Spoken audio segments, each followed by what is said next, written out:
So, sa mga usapatong palakpakan ang victorious group.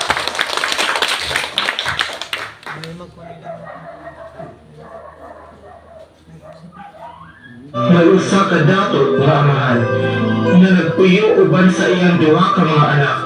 Ang kinamanghuran nga anak puno sa paghuna-huna o pagkaibog sa laag-laag o walay pakibana. Nangayo bayan sa kabilin sa iyang amahan. Tay, hatagi ako sa akong bahin sa imong katigayunan. Gusto ko mag-explore sa kalibutan o magbuhat sa akong mga gusto.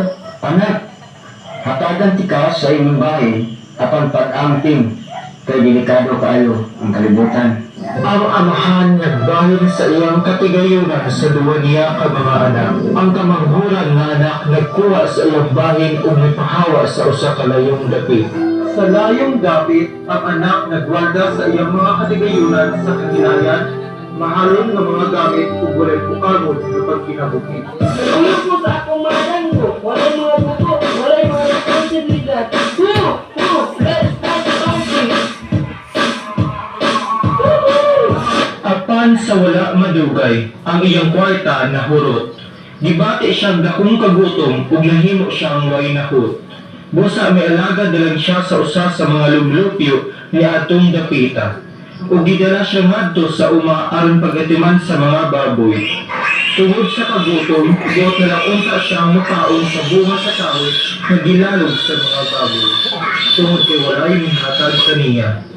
Sa katapusan, nakaanggo siya sa dako niyang sayo. Nagsubra ang pagkaon sa mga sinulan sa akong amahan. Ako, alian, kapit na mamatay sa kagutom. Musa mo pauli akong nagto sa akong amahan o sabihan ko siya. Ay, nakasala ako sa Diyos o kanimo. Dili na ako ang ngayon ilong na imong anak. Nahimong mahuyang o desperado ang mahod na anak kung nakadesisyon na bumalik na sa balay sa iyang amahan. Busa milakaw siya o pauli ngadto sa iyang amahan. Apan layo pagani kayo siya sa ilang balay.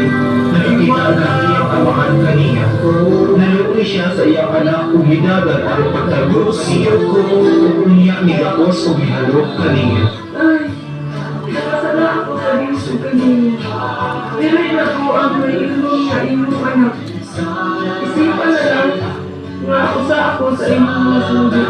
Dali, dad din ni ang labing maanindot na bisti ug gisul-og kaniya.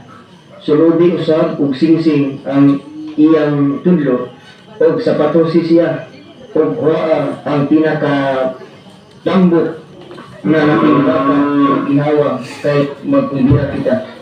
Kaya ang akong anak namatay na apan karon nabuhi, nawala siya apan karon nakita na. Siyempre na ang kombinasyon ay yuna, ginagos na ang anak na magulang.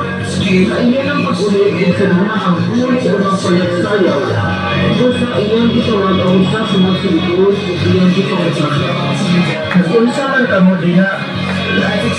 Ang imong manghod ni pauli na o paingaw sa imong amahan ang pinakatambok na natimbaka tungod kay liuli man nga maayong lawas ang imong isu. Nasuko ang magulang o wala misulod sa balay. Busa migula ang iyang amahan o gialam-alaman siya aron mosulod. Anak, nag-celebrate ka, kaya balik na ang imong isuon.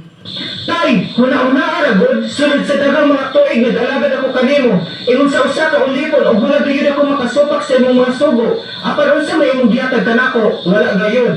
Bisag natin nga kanding nga lang unta, aron maglipay ako uban sa akong mga higala. Apan karang imong anak na nag-usik-usik sa tanang katigayunan, uban sa mga daotang babaye o sa iyang paghiuli, imo nilaong giihawan sa pinakatambok na nating baka, dili ka na patas. Anak, ikaw kanunay ang kauban kanako. Ug imo ang tanan kong katigayunan. Unya tay, kinahanglan jud ba inyo siyang kumbirahan? Kinahanglan gayon nga magkumbira o maglipay kita kaya ang imong isuon namatay o karon nabuhi, nawala siya o karon nakaplaga na. Anak, magsaulog ta sa pagpasaylo, pagigugma o bagong kinabuhi. The story of the prodigal son teaches us about God's unconditional love, forgiveness, and redemption. No matter how far we stray, He welcomes us back. with open arms. Kaya kapatid, balik ka na kay God. Hinihintay ka niya with love. Wow.